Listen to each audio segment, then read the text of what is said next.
Hello बच्चों, मैं Sudesh, chemistry faculty आकाश। बच्चों, यदि आप हर चैप्टर का वन शॉट रिवीजन देखना चाहते हैं, यदि आप एनसीईआरटी की लाइनों को गहराई से समझना चाहते हैं बेटा, यदि आप प्रैक्टिकल वाले पोर्शन को इंपॉर्टेंट क्वेश्चंस के साथ कवर करना चाहते हैं बच्चे, तो बने रहिए हमारे यूट्यूब चैनल पे।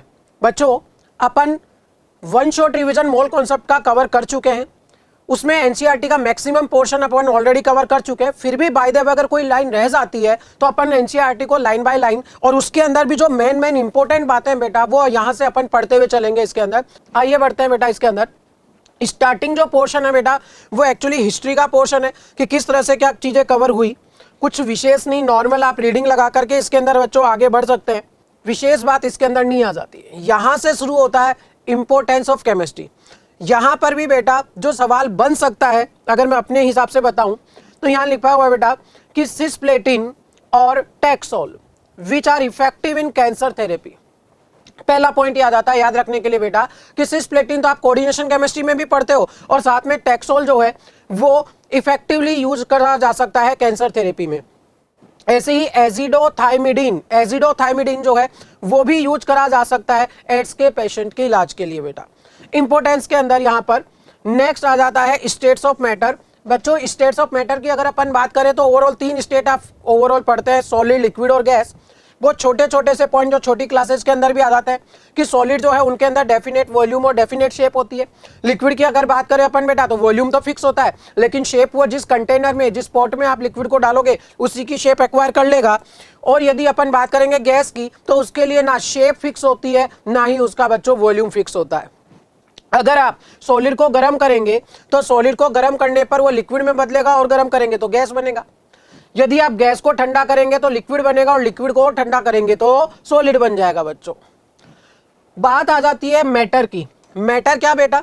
जिसमें मास हो और वो स्पेस ऑक्यूपाई करे, वो ही चीज क्या कहला जाएगी बेटा? मैटर कहला देगी। इसके अंदर बात करें अपन बेटा मैटर के क्लासिफिकेशन की तो ओवरऑल यहां से एक चार्ट अपन फॉलो कर लेते हैं। क्या दिया हुआ है? 2 तरह से क्लासिफाई करा गया, मिक्सचर में और प्योर सब्सटेंस के अंदर बेटा। प्योर सब्सटेंस जिसके अंदर जो भी इसके कॉन्स्टिट्यूएंट पार्टिकल्स हैं वो सारे एक जैसे होंगे। जैसे बेटा मान लीजिए गोल्ड है, ठीक है, तो गोल्ड के अंदर gold gold gold gold gold के सारे एटम्स आपस के बीच के अंदर बेटा नॉर्मल जो भी उनमें अट्रैक्शन फोर्स है मेटालिक बॉन्ड उससे जुड़े हुए। मान लीजिए CO2 है तो क्या होगा? CO2 CO2 CO2 CO2 CO2 इनके बीच का वंडरवॉल अट्रैक्शन फोर्स से इनको जोड़ा हुआ है बेटा। आइस है तो H2O H2O H2O H2O H2O ये H बॉन्ड से आपस में जुड़े हुए हैं, लेकिन ये प्योर सब्सटेंस की कैटेगरी में आएंगे बच्चों। CO2 है, अब CO2 का प्योर सब्सटेंस है तो आप उसमें से कार्बन को और ऑक्सीजन को किसी फिजिकल मेथड से सेपरेट नहीं कर सकते। केमिकल प्रोसेस से तो आप कर सकते हो पर फिजिकल मेथड से सेपरेट नहीं होगा बच्चों। बात करें अपन मिक्सचर की तो बेटा 2 या 2 से ज्यादा प्योर सब्सटेंस को अगर एक पर्टिकुलर रेशो में मिला दे, देखो रेशो वेरी कर सकता है, तो वो मिक्सचर में कन्वर्ट हो जाएगा, वो मिक्सचर बना देगा बेटा। और मिक्सचर को फिजिकल मेथड से सेपरेट कर सकते हो आप। नॉर्मल डिस्टिलेशन कर दीजिए, क्रिस्टलाइजेशन कर दीजिए, ये प्रोसेस यदि आप करेंगे तो उसके द्वारा मिक्सचर के कॉन्स्टिट्यूएंट स्पीसीज को अलग करा जा सकता है बेटा। मिक्सचर की बात करें आगे तो होमोजीनस मिक्सचर है, हेट्रोजीनस मिक्सचर है बच्चों। होमोजीनस मिक्सचर में क्या होगा कि मिक्सिंग करने के बाद में जैसे मान लीजिए आपने नमक को पानी में डिसॉल्व कर दिया बेटा, NaCl को पानी में डिसॉल्व करने के बाद पूरा मिक्सचर होमोजीनस हो जाता है बेटा। पूरा का पूरा होता नहीं होता बच्चों, वो होमोजीनस कैटेगरी में चला गया, पूरा कंपोजिशन एक जैसा है हर जगह। लेकिन जैसे मान लो आप नमक और चीनी को सॉलिड फेज में नॉर्मल मिला रहे हो तो मुझे बताइए नमक अलग दिख रहा है, चीनी अलग दिख रही है, तो वो कैसा हो जाएगा? हेट्रोजीनस मिक्सचर हो जाएगा बच्चों। बात करें एलिमेंटल फॉर्म और कंपाउंड्स की प्योर सब्सटेंस के अंदर बेटा, एलिमेंट क्या? जिसके अंदर एक एटम या एक जैसे एटम से मिलकर बना हुआ हो।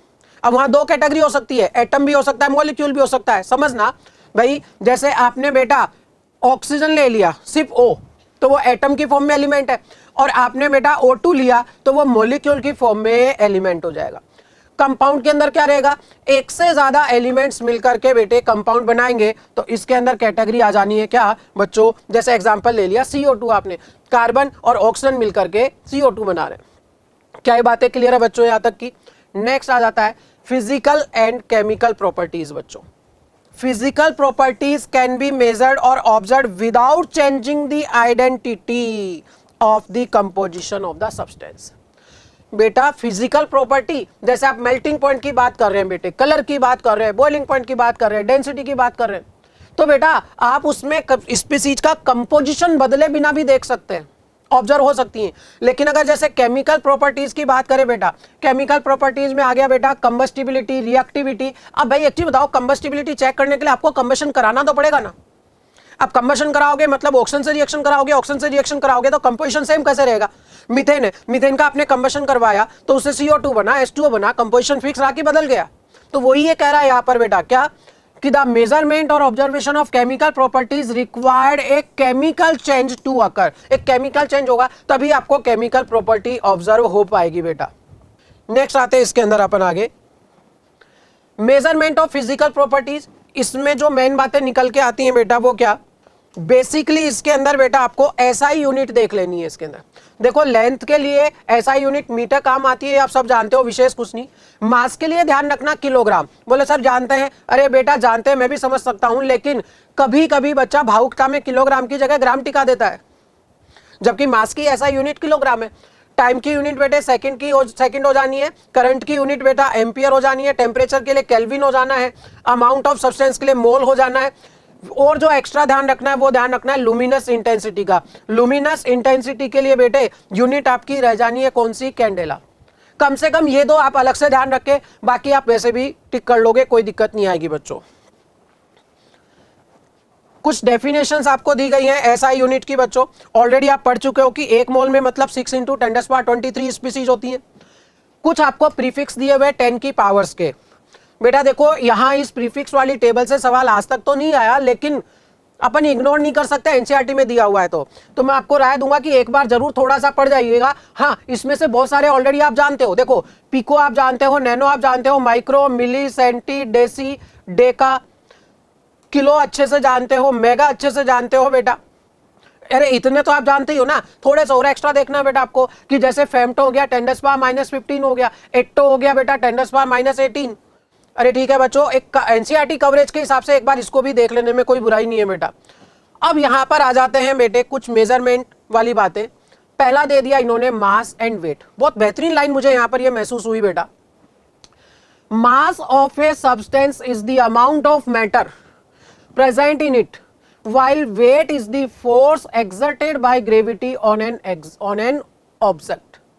कि मास जो है भैया, जो भी सब्सटेंस का अमाउंट है वो सारा प्रेजेंट है, वो पूरा बता दिया, लेकिन बेटा वेट जो है वो सारा खेल उसका ग्रेविटी पर डिपेंड करेगा, और अगर ग्रेविटी बदलेगी तो वेट भी बदल जाएगा। इवन NCERT ने लिखा हुआ है कि the mass of a substance is constant whereas its weight may vary from one place to another due to change in gravity। बेटा नॉलेज बेस्ड हो गया सीधा सीधा।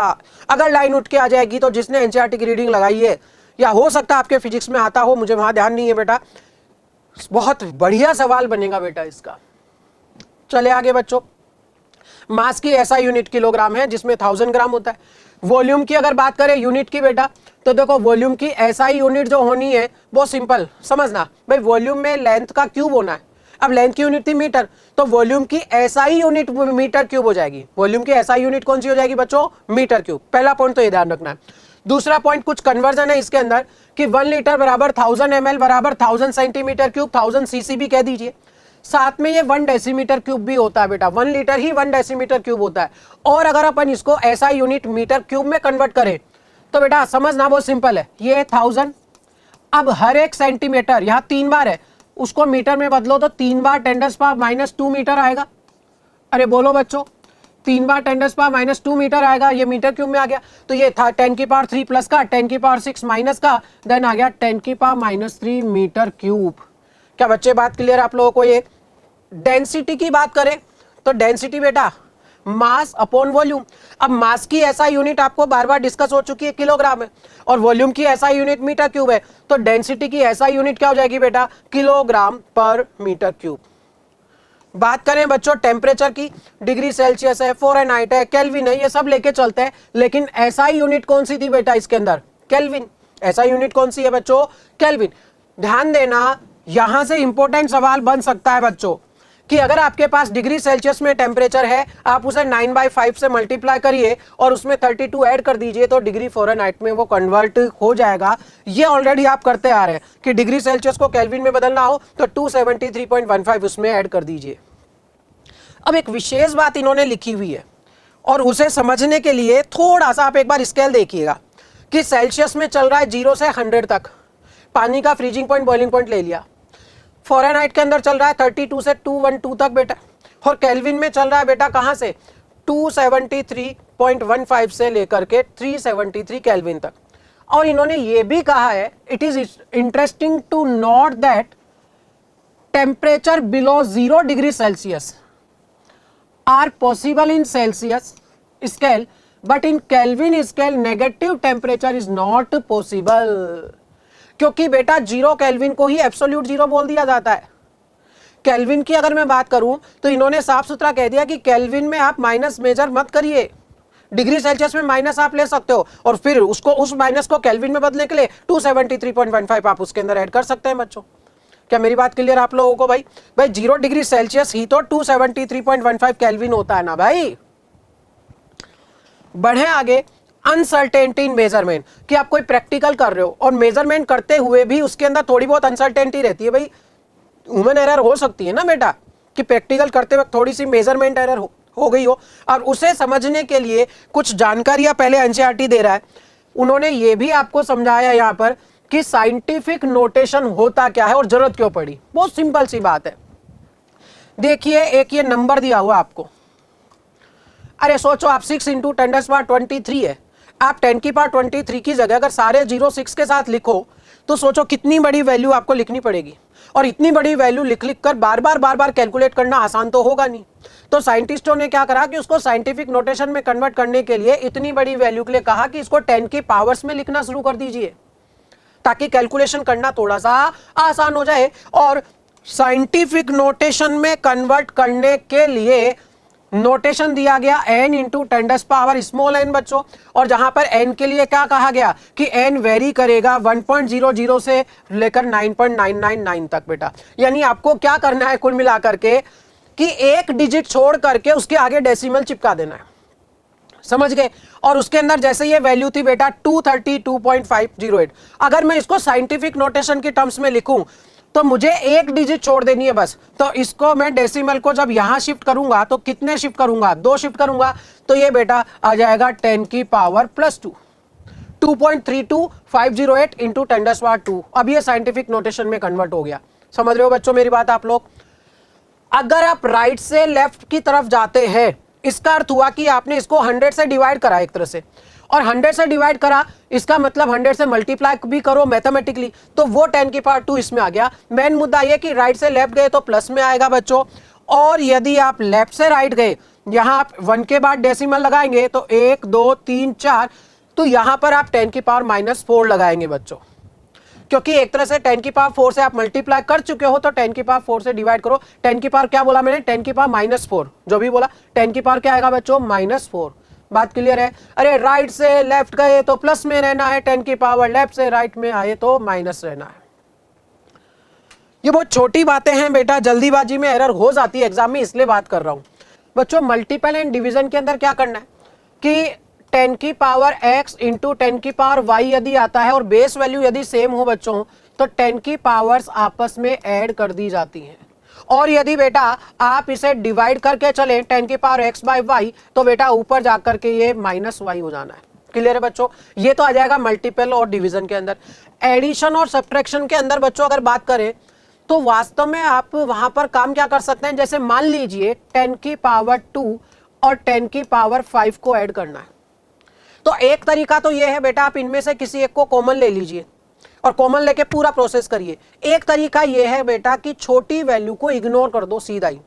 10 की पावर 2 और 5 में से अगर मैं देखूं तो सबसे छोटी वैल्यू ये है, इसे अगर मैं इग्नोर करूं तो ये अप्रोक्स 10 की पावर 5 के आसपास आ जाएगा। लेकिन कभी कभी बेटा एग्जामिनर इग्नोर करने के लायक वैल्यू नहीं देता है, जैसे यहां दे दिया कि आप इन दोनों को ऐड करिए बेटा, किसको, 6.65 × 10⁻4 और 8.95 × 10⁻3, इसको ऐड करना है। अब भैया 10 की पावर 4 है, 10 की पावर 3 है, डायरेक्ट इग्नोर कैसे कर दोगे भाई, इसमें इग्नोर नहीं होगा। तो फिर इसको क्या करें, कैसे ऐड करें बेटा? इसको ऐड करने के लिए एक सिंपल सा तरीका क्या है, पहले तो एक काम करो, दोनों को 10 की सेम पावर में लेके आओ, दोनों की 10 की पावर सेम करो। जैसे अगर ये 10 की पावर 4 है और इसे भी मैं 10 की पावर 4 में कन्वर्ट करना चाहूं, सुनना अच्छे से, तो एक तरह से 10 से मल्टीप्लाई कर दो, डिवाइड कर दो। अब 10 से मल्टीप्लाई करा तो ये तो हो गया 10 की पावर 4, यानी ये 10 से डिवाइड हो जाएगा और ये रह जाना है बेटा क्या 0.895। क्या मेरी बात आप लोग समझे क्या? यहां पर देखो ये आ गया इसके अंदर। अब दोनों 10 की पावर 4 में कन्वर्ट हो चुके हैं।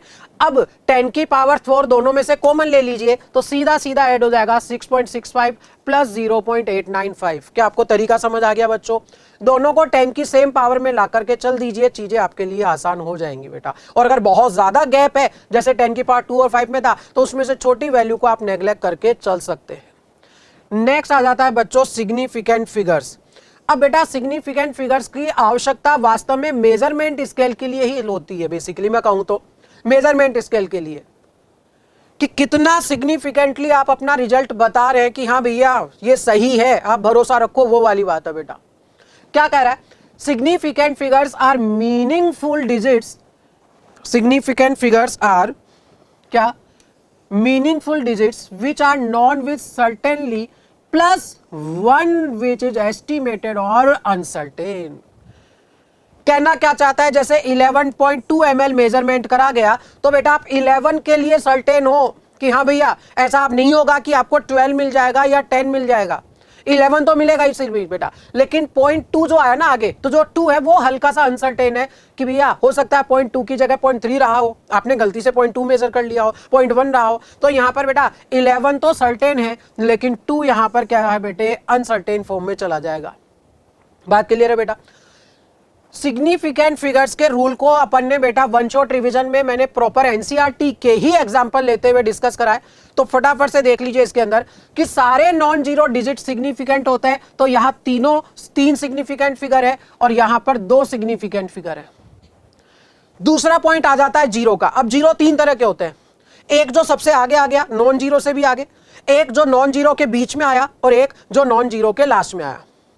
अगर नॉन जीरो के आगे आया है भैया उसका कुछ नहीं हो सकता, वो सिग्निफिकेंट फिगर नहीं है, चाहे डेसिमल हो ना हो कोई मतलब नहीं उससे। अगर नॉन जीरो से आगे आया उसमें अपनी गलती नहीं है भैया, अब वो सिग्निफिकेंट फिगर नहीं। नॉन जीरो के बीच में आया, नॉन जीरो के बीच में आया, अब वो तय सिग्निफिकेंट होगा।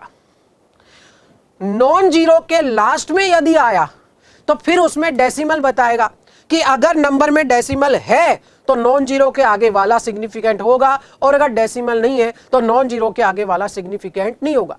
एक एग्जांपल से डिस्कस कर ले, फिर आप एनसीईआरटी के सारे एग्जांपल सोल्व कर लेना, सारे हो जाएंगे बच्चों। मान लीजिए मेरे पास है 0.002050। नॉन जीरो से पहले वाले सिग्निफिकेंट नहीं होंगे, नॉन जीरो के बीच वाला सिग्निफिकेंट होगा। और क्योंकि नंबर में डेसिमल है तो बेटा नॉन जीरो के आगे वाले भी सिग्निफिकेंट हो गए। तो यहां सिग्निफिकेंट नंबर्स कितने हैं? 1 2 3 4 5। क्या एग्जांपल समझ आया बेटा आपको? नेक्स्ट आ जाता है इसके अंदर, ये सारे वही एग्जांपल डिस्कस करे गए हैं बच्चों, पूरा समझ आ जाएगा आपको। एक जैसे कहा है फॉर एग्जांपल 100 हैज, खुद सोचो डेसिमल इसमें है नहीं तो नॉन जीरो 1 के आगे वाले फिर सिग्निफिकेंट नहीं होंगे। तो क्या करें? For example 100 has only 1 significant figure. अरे बात क्लियर है क्या? और यहां 100 के बाद डेसिमल है बच्चों, ये मिस है यहां पर, यहां प्रॉपर्ली 100 के बाद डेसिमल है। तो बेटा but 100 decimal has 3 significant figures. 100 के बाद डेसिमल लगा दिया, अब नॉन जीरो के आगे वाले भी हैं सिग्निफिकेंट फिगर्स, और यहां भी डेसिमल लगा हुआ है तो नॉन जीरो के आगे वाले सिग्निफिकेंट फिगर हो जाएंगे। इसके अंदर हो गए बच्चों 4। अरे बातें क्लियर है क्या आप लोगों को? एनसीईआरटी ने यह भी कहा है कि भैया 100 को अगर आपको और प्रॉपर मेजरमेंट स्केल पे सही से लिखना हो तो 10 की पावर्स में लिखिए। जैसे मान लो मैंने 100 को 1 × 10⁻² लिखा तो जो 10 की पावर्स है वो सिग्निफिकेंट फिगर में काउंट नहीं होते, तो यहाँ एक ही सिग्निफिकेंट फिगर है। अगर 1.0 करके लिखा तो यहाँ 2 सिग्निफिकेंट फिगर्स है, और 1.00 करके लिखा तो यहाँ 3 सिग्निफिकेंट फिगर है। और इसमें और ज्यादा श्योरिटी आप लेके आ रहे हैं, मतलब 1 से ज्यादा श्योरिटी 1.0 दे रहा है और 1.0 से ज्यादा श्योरिटी 1.00 दे रहा है कि हाँ भैया मेजरमेंट एकदम सही है। क्या बातें क्लियर है बच्चों आप लोगों को? नेक्स्ट आ जाता है इसके अंदर बेटा वही एग्जांपल काउंटिंग का कर रहा हुआ है। अगर आपने काउंटिंग करी है तो बेटे वहां पर इनफाइनाइट सिग्निफिकेंट फिगर हो जाएंगे, सब कुछ सर्टेन है वहां पर बेटा। अरे भैया आप काउंटिंग कर रहे हो 11 बुक्स, अब 11.1 थोड़ी हो जाएंगी, 11 बुक काउंटिंग कर ली ना, दैट्स ऑल। काउंटिंग में सिग्निफिकेंट फिगर कितने होंगे? इनफाइनाइट। और जो 10 की पावर्स है वो सिग्निफिकेंट फिगर में काउंट नहीं होंगी, तो यहां 3 हो जाएंगे, यहां 4 सिग्निफिकेंट फिगर हो जाएंगे बेटा। नेक्स्ट आ जाता है प्रेसिजन एंड एक्यूरेसी। प्रेसिजन क्या रेफर करता है बेटा? Closeness of various measurements for the same quantity. कि कोई एक प्रैक्टिकल कर रहे हो, एक ही प्रैक्टिकल के लिए बार बार आप मेजरमेंट कर रहे हो और सारे मेजरमेंट एक जैसा रिजल्ट दे रहा है। ट्रू वैल्यू के पास आ रहा है कि नहीं आ रहा उससे मतलब नहीं है, हो सकता है पास आए, हो सकता है ना आए, लेकिन सबके रिजल्ट एक जैसे आ रहे हैं। और एक्यूरेसी का मतलब बेटे आपका वैल्यू ट्रू वैल्यू के पास आना चाहिए। एक एग्जांपल एनसीईआरटी ने टेबल दिया हुआ है और उसकी ट्रू वैल्यू दी गई है 2.00 ग्राम।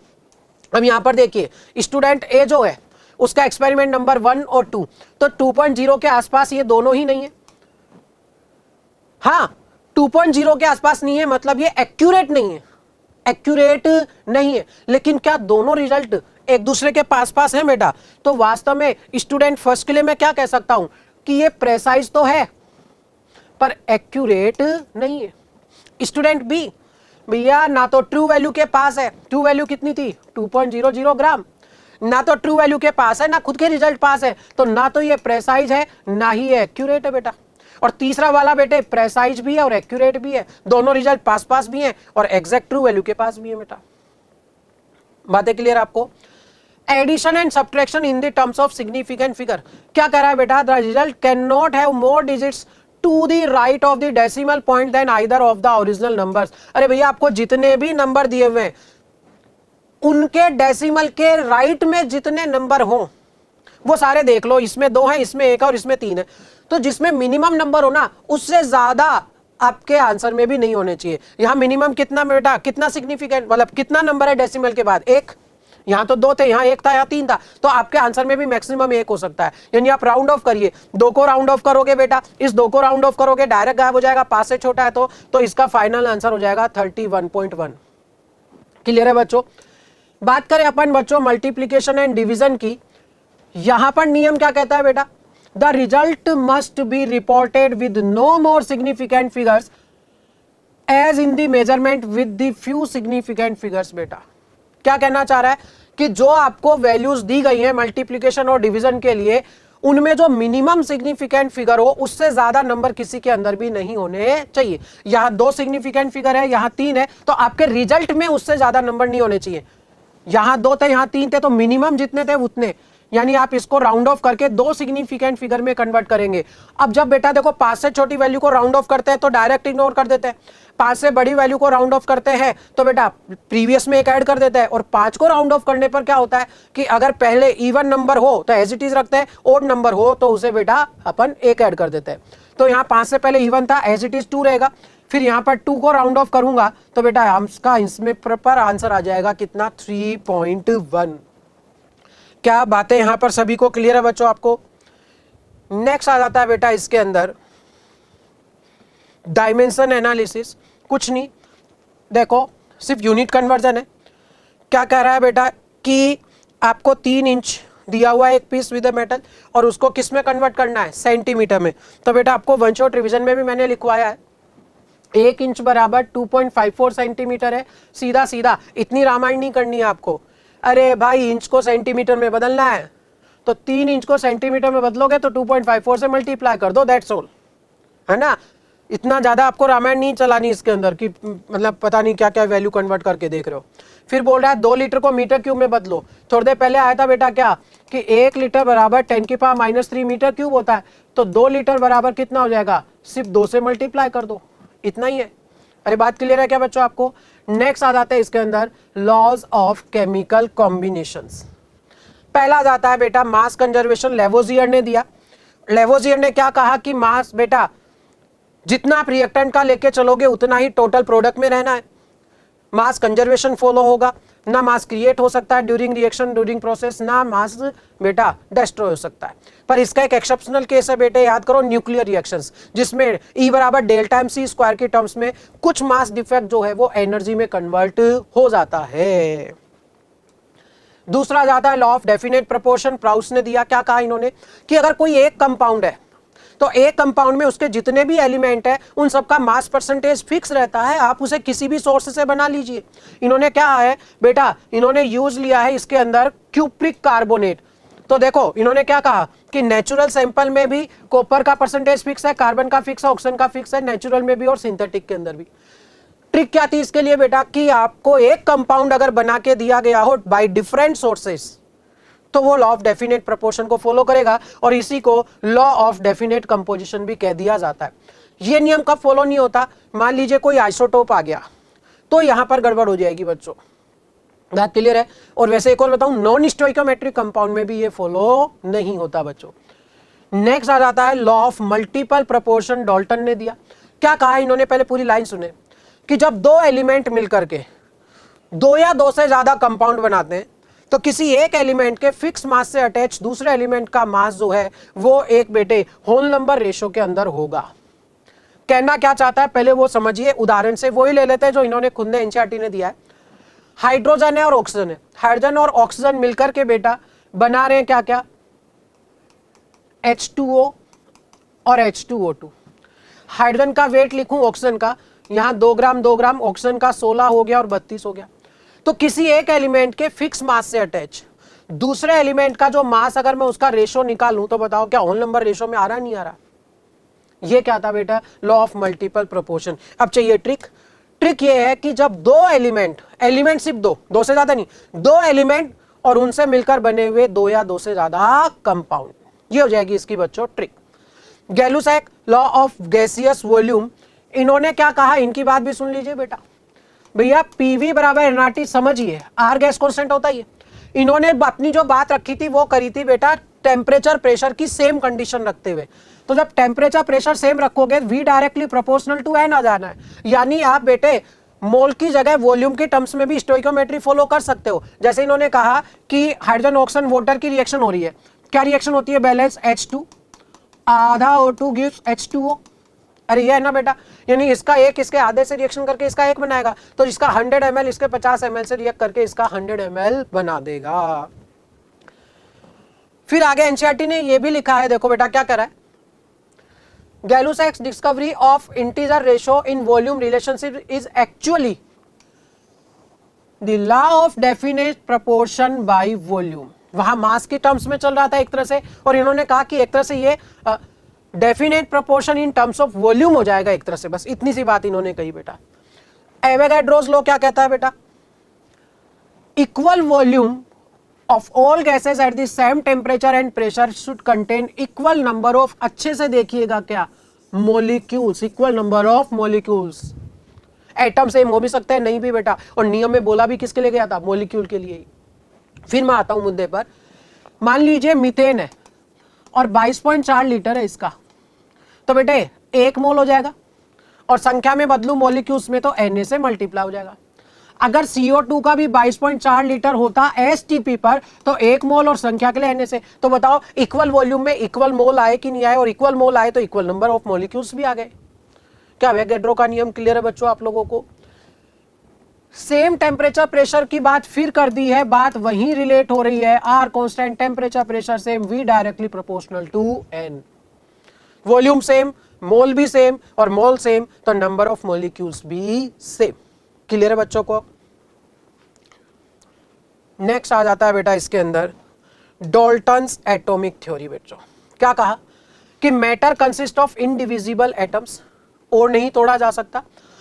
All atoms of A given element have identical property. सही बात है, एक ही एलिमेंट है तो प्रॉपर्टी सेम रहेंगी ना बेटा। नाइट्रोजन है, नाइट्रोजन का मास 14 ही रहना है, कहीं से भी ले आओ। लेकिन अगर एलिमेंट बदल गए, एक नाइट्रोजन एक ऑक्सीजन, तो मास बदल जाएगा, प्रॉपर्टीज बदल जाएंगी। यही आगे इन्होंने कहा बेटा। तीसरा क्या कहा, compound are formed when atom of different element compound in the fix ratio. कि भैया जब एलिमेंट एक फिक्स रेशो में मिलते हैं, कार्बन हाइड्रोजन एक फिक्स रेशो में मिलकर मीथेन बना देंगे। अरे बात समझ रहे हो क्या बेटा, हो सकता है कार्बन हाइड्रोजन फिक्स रेशो में मिलकर के इथेन बना दे। क्लियर है। अगला क्या कहा इन्होंने, chemical reaction involve reorganization of atoms only. बेटे केमिकल रिएक्शन में एटम्स का सिर्फ रीऑर्गेनाइजेशन होता है, नए कोई ऐसा नहीं है कि कोई कहीं से क्रिएट हो जाएगा एटम बन जाएगा, नहीं। मीथेन है, जब आप उसका कंबशन करवा रहे हैं CO2 और H2O बन रहा है बेटे, बैलेंस कर दीजिए। तो पहले कार्बन से हाइड्रोजन जुड़ा हुआ था, अब कार्बन से ऑक्सीजन जुड़ गया, तो रीऑर्गेनाइजेशन ऑफ एटम ही तो हुआ इसके अंदर। ये सब किनका कहना है बेटे, डाल्टन का। फिर एनसीईआरटी ने यहाँ कुछ बेहतरीन लाइनें भी लिखी हुई है इसके अंदर, क्या कि Dalton theory could explain the law of chemical combinations.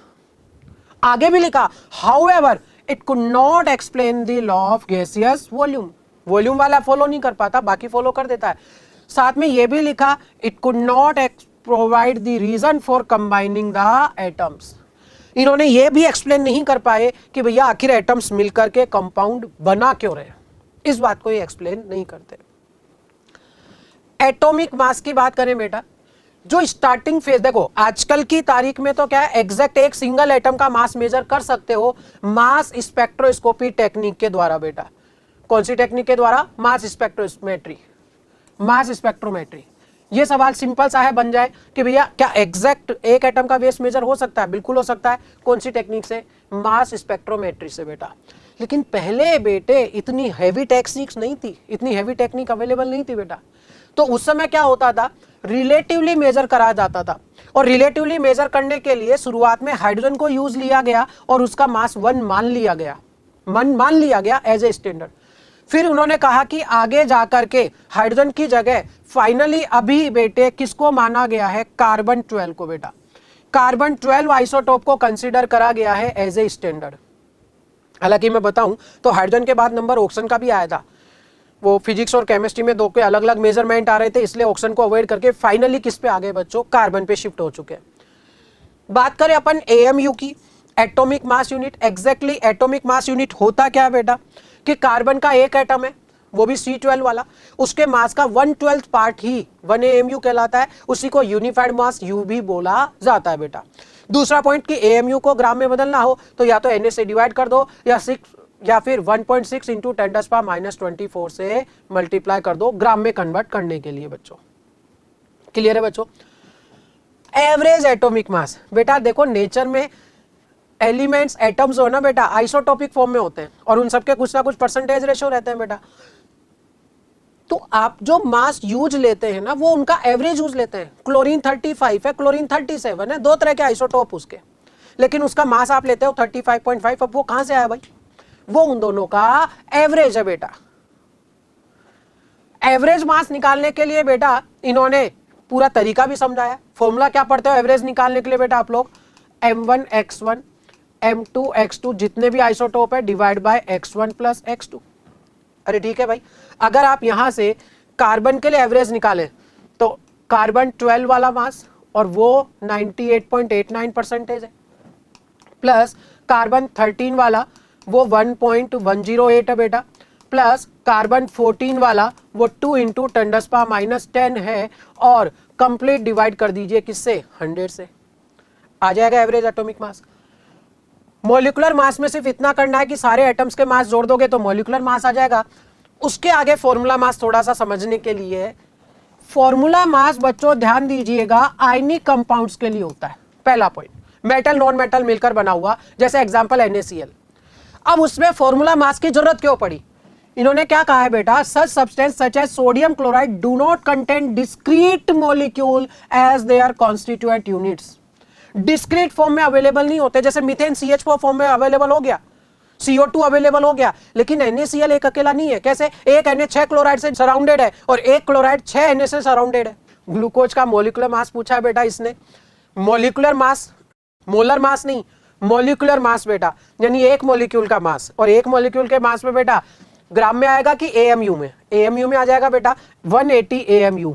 U या AMU एक ही बात है। अगर इसी की जगह मोलर मास पूछता, मोलर मास वो एक मोल का होता है, तो ये आ जाता 180 ग्राम। मेरी बात समझ रहे हो?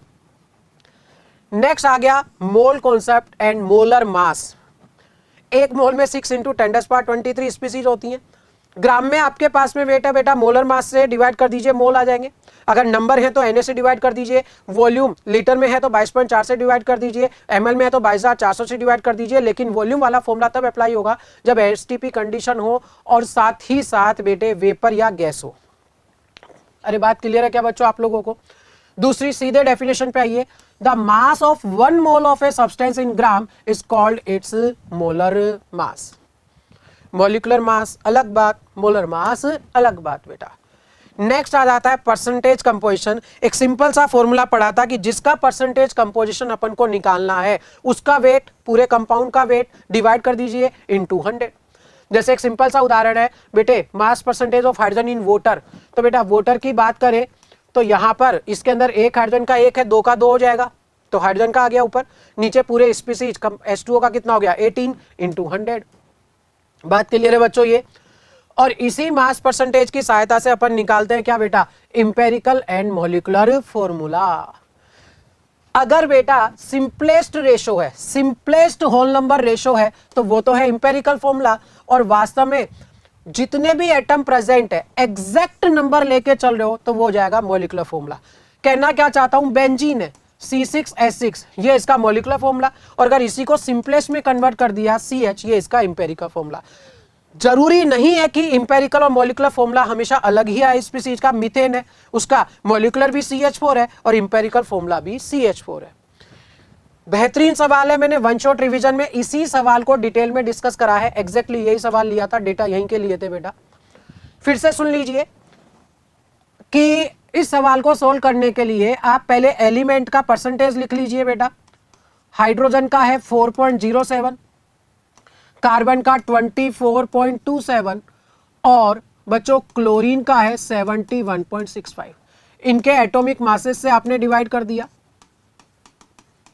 ठीक है बेटा। ये आया 4.07, ये आया बेटे 2.02 और ये भी आ जाएगा 2.02। क्योंकि सिंपलेस्ट रेशो चाहिए तो जो सबसे छोटी वैल्यू मिली उससे वापस डिवाइड कर दिया आपने बेटे। तो यहां से ये हाइड्रोजन तो आ जाएंगे संख्या में लगभग 2, कार्बन आ जाएगा 1 और क्लोरीन आ गया 1। तो बेटा कार्बन का 1, हाइड्रोजन के 2, क्लोरीन का 1, ये आ जाएगा इसका इंपेरिकल फॉर्मूला। बात क्लियर है बेटा। मॉलिक्यूलर फॉर्मूला पे अगर जाना है तो पहले आपको एन वैल्यू निकालनी होगी। एन वैल्यू कैसे निकालें बेटा, ऊपर मॉलिक्यूलर फॉर्मूला का वेट बेटा, और वास्तव में मॉलिक्यूलर फॉर्मूला का वेट आपको दिया हुआ है 98.96 डिवाइड बाय इंपेरिकल फॉर्मूला का वेट। इसे सोल्व करोगे, कार्बन का 12, 2 हाइड्रोजन का और 1 क्लोरीन का, तो वो आ जाएगा 49.5, ये आ गया 2। फिर जो इंपेरिकल फॉर्मूला आया उसको सब स्क्रिप्ट पे इस n से मल्टीप्लाई कर दो, C के 2 हो गए, H के 4 हो गए, Cl के 2 हो गए, ये हो जाएगा इसका मॉलिक्यूलर फॉर्मूला। क्लियर है बेटे। उसी सवाल को डिटेल में डिस्कस करा हुआ है इन्होंने, और कुछ भी नहीं है। आगे बात आती है स्टोइकोमेट्री एंड स्टोइकोमेट्रिक कैलकुलेशंस बेटा। क्या कहती है स्टोइकोमेट्री, बहुत सिंपल सी टर्म्स में समझिएगा। मान लीजिए कि मैं एक रिएक्शन फॉलो कर रहा हूं, इधर लिखता हूं बेटा कि N2 + 3H2 गिव्स 2 अमोनिया। तो स्टोइकोमेट्री ये कहती है कि इसका 1 मोल इसके 3 मोल से रिएक्ट करके इसके कितने मोल बनाएगा, 2 मोल। अगर मैं इसको वॉल्यूम में बदलूं STP पर, तो ये तीनों बेटे 22.4 से मल्टीप्लाई होंगे, और अगर आप अच्छे से देखें तो ये 22.4 तो कैंसिल हो जाना है, तो रेशो वापस वही आ गया। यानी क्या मैं स्टोइकोमेट्री वॉल्यूम के टर्म्स में फॉलो कर सकता हूं, यदि टेम्परेचर प्रेशर सेम हो तो फॉलो हो सकता है। अगर मैं इनको नंबर ऑफ मॉलिक्यूल में कन्वर्ट करूं तो बेटा तीनों ही तो Na से मल्टीप्लाई होंगे, और Na कैंसिल हुआ तो रेशो फिर सेम आ गया। यानी आप स्टोइकोमेट्री नंबर ऑफ मॉलिक्यूल की टर्म्स में भी फॉलो कर सकते हैं। अगर मैं इन तीनों को वेट में कन्वर्ट करूं तो बेटा N2 का 28 हो गया, हाइड्रोजन का बेटा 2 से मल्टीप्लाई कर दो और इसको 17 से। अब सिंपल रेशो में कैंसिल नहीं हो रहा। इसका सीधा सा अर्थ यह है कि भैया वेट की टर्म्स में डायरेक्ट स्टोइकोमेट्री फॉलो नहीं होती, उसे पहले मोल में कन्वर्ट करके आपको सोल्व करना चाहिए। या फिर वहां आप अगर वेट को डायरेक्ट सोल्व करना चाहते हैं तो स्टोइकोमेट्री और वेट दोनों का ध्यान रखते हुए फिर आपको सोल्व करना होगा। बात क्लियर है बच्चों। नेक्स्ट आ जाता है बेटा इसके अंदर लिमिटिंग रिएजेंट। लिमिटिंग रिएजेंट बेटा वो रिएक्टेंट है जिसका अमाउंट खत्म हो जाने से रिएक्शन रुक गई। अब इसको समझने के लिए बेटा अपन एक छोटी सी बात और इसके अंदर दी हुई है बेटा, क्या पहले उसको देख ले अपन कि balancing of a chemical equation दी हुई है। तो बेटा कंबशन का बैलेंसिंग मैं ऑलरेडी सिखा चुका हूं आपको कि कार्बन अगर है तो CO2 में बदलेगा, हाइड्रोजन है तो H2O में बदलेगा, और बैलेंस करने के लिए पहले कार्बन बैलेंस करो फिर हाइड्रोजन देन ऑक्सीजन। बाकी बैलेंसिंग आप डिटेल में रेडॉक्स में पढ़ लेते हैं बेटा। तो पहले यहां अपन बेटा लिमिटिंग रिएजेंट को सवाल की तरीके से सीखे, बेहतर होगा अपने लिए, ठीक है ना बेटा। कुछ सवाल जैसे यहां दिए हुए हैं, calculate the amount of water produced by the combustion of 16 gram of methane. क्या रिएक्शन लिखी हुई है बेटा, मीथेन का कंबशन करवाया जा रहा है, मीथेन था, कंबशन मतलब रिएक्शन विद ऑक्सीजन, आप CO2 बना देंगे और H2O बना देंगे। कार्बन का एक ही था बेटा, हाइड्रोजन के यहाँ पर 2 लेने होंगे, 2H2O आ जाएगा 4 हाइड्रोजन के लिए, और ऑक्सीजन 2। ठीक है बच्चों, क्या कह रहा है, calculate the amount of water produce by combustion of 16 gram methane. यानी बेटा यहाँ इसने अमाउंट मीथेन का दिया, ऑक्सीजन का नहीं दिया। अब यहाँ दो बातें, देखो जब भी एक रिएक्टेंट का अमाउंट दे दूसरे का ना दे और रिएक्शन करवा दे, तो आप ये मान के चलिए कि दूसरा जितना चाहिए सब सफिशिएंट मात्रा में मिलेगा। दूसरा क्या इसके अंदर बेटा, एक और चीज बताऊं आपको, कंबशन जब होता है तो वहां पर प्रॉपर ऑक्सीजन उतनी सप्लाई करी जाती है जितनी रिक्वायर्ड हो। तो बेटा इसको पहले मोल में बदल लीजिए, मोलर मास 16 था, 1 मोल आ गया बेटा, और स्टोइकियोमेट्री कहती है कि 1 मोल जाने से इसके 2 मोल अगर बन रहे हैं तो यहाँ इसका 1 मोल जाने से 2 मोल बनेंगे, और 2 मोल को यदि मैं वेट से मल्टीप्लाई करूं तो यह आ जाएगा 36 ग्राम। सवाल क्लियर है बेटा। नेक्स्ट इसमें दी हुई है प्रॉब्लम क्या, how many moles of methane are required to produce 22 gram CO2। Reaction फिर से इन्होंने सेम ली हुई है, तो बेटा ये रिएक्शन अपन ऑलरेडी बैलेंस करना सीख चुके हैं। अब ये यहां पर जानकारी जो सवाल में दे रहा है सिर्फ 22 ग्राम CO2 की दे रहा है, और इसका अमाउंट आपसे पूछा गया। तो बेटा इसको मोल में बदलने के लिए 44 से डिवाइड करिए 0.5 मोल, और स्टोइकियोमेट्री कहती है कि इसके 1 मोल के लिए इसका 1 मोल रिक्वायर्ड है, तो 0.5 के लिए 0.5 मोल रिक्वायर्ड हो जाएगा। अगर वेट में बदलना हो तो मोलर मास 16 से मल्टीप्लाई करो, 8 ग्राम आ जाएगा। बात क्लियर है बच्चों। अब प्रॉपर अगला जो सवाल है प्रॉपर लिमिटिंग रिएजेंट का है। रिएक्शन में कहा गया है कि भैया 50 किलोग्राम नाइट्रोजन और 10 किलोग्राम हाइड्रोजन की रिएक्शन करवाइए और बताइए कि कितना अमोनिया बनेगा।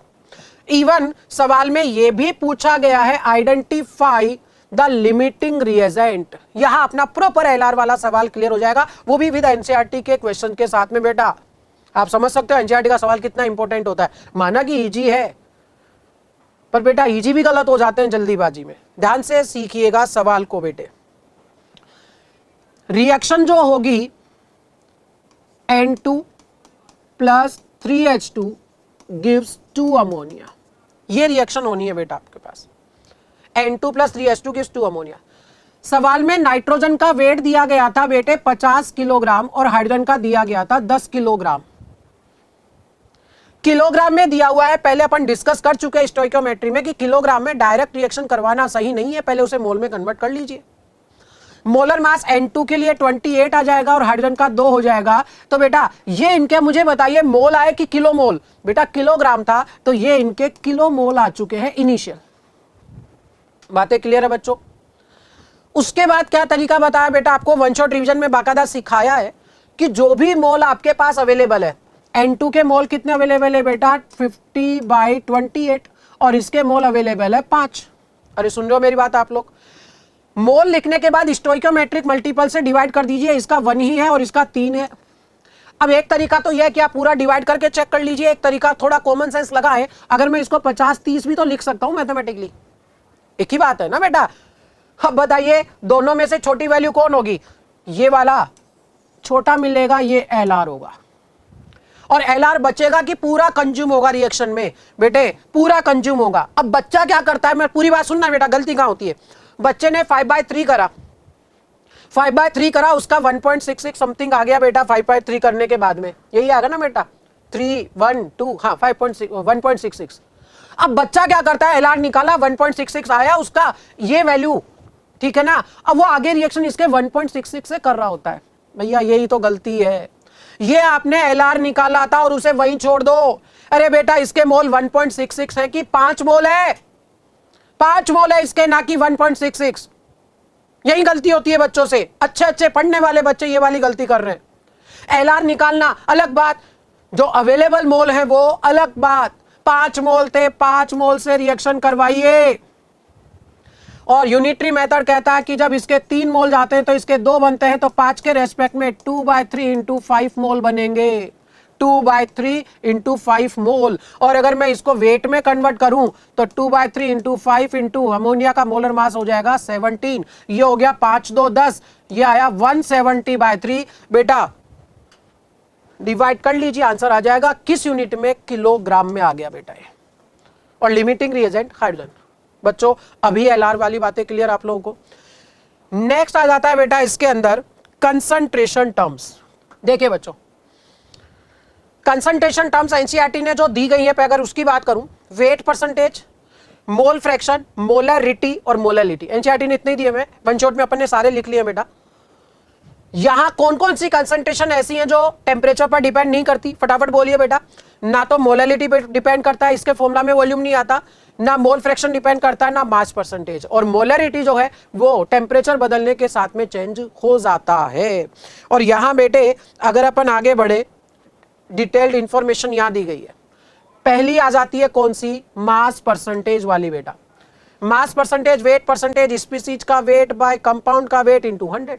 एक बहुत सिंपल सा सवाल दिया हुआ है, a solution is prepared by adding 2 gram of a substance A to 18 gram of water, calculate mass percentage of solute. अब ध्यान देना बेटा, ऊपर weight of solute, mass of solute, और नीचे बेटा मास ऑफ सॉल्यूशन। अरे भैया कंसंट्रेशन एक रिलेटिव टर्म है जिसे सॉल्यूशन और सॉल्वेंट दोनों के रेस्पेक्ट में मेजर करा जा सकता है कि सॉल्यूशन या सॉल्वेंट के रेस्पेक्ट में सॉल्यूट है कितना। ध्यान दें इस बात पे बेटा, सॉल्वेंट के रेस्पेक्ट में आपके सिलेबस में सिर्फ एकमात्र है मोलैलिटी, स्मॉल एम, बाकी सब जगह सॉल्यूशन के रेस्पेक्ट में रहता है। तो ऊपर बेटा मास ऑफ सॉल्यूट आ जाएगा, बच्चा वहां गलती नहीं करता, 2 ग्राम लिख दिया उसने। नीचे मास ऑफ सॉल्वेंट है कि सॉल्यूशन पूरा सॉल्यूशन, और पूरा सॉल्यूशन में बेटा 2 और 18 20 रहना है। क्या ये गलती नहीं करोगे ना भाई। अब मोल फ्रैक्शन की बातें करें तो स्पीसीज के मोल डिवाइड बाय टोटल मोल बेटा। अरे क्या बात क्लियर है क्या सभी लोगों को। नेक्स्ट आ जाता है molarity, mole of solute divide by volume of solution in litre, और volume of solution in ml अगर ले तो ऊपर मल्टीप्लाई हो जाएगा किससे बच्चों, 1000 से। फॉर्मूला तो क्लियर ही है मेरे हिसाब से, आप लोगों को कुछ विशेष तकलीफ नहीं है। सवाल करते हैं अपन बेटा, यहां जो एनसीईआरटी में दिया हुआ है, calculate the molarity of NaOH in the solution prepared by dissolving its 4 gram in enough water to form 250 ml of solution. बेटे ऊपर मोल आना है, और मोल निकालने के लिए क्या करूं बेटा, weight divide by molar mass NaOH का 40, नीचे वॉल्यूम यदि ml में दिया हुआ है तो ऊपर 1000 से मल्टीप्लाई हो जाएगा। तो बेटा ये कुल मिलाकर के कितना आया बेटा, ये 1/10, 4 से 0.4 आ जाएगा। क्लियर है बच्चों। रही बात मोलैलिटी की, तो ऊपर मोल ऑफ सॉल्यूट, नीचे मास ऑफ सॉल्वेंट केजी में, अगर ग्राम में हो तो ऊपर किससे मल्टीप्लाई हो जाएगा बच्चों, 1000 से। एक बेहतरीन सवाल एनसीईआरटी ने दिया हुआ है जो कभी भी नीट में एज इट इज आ सकता है।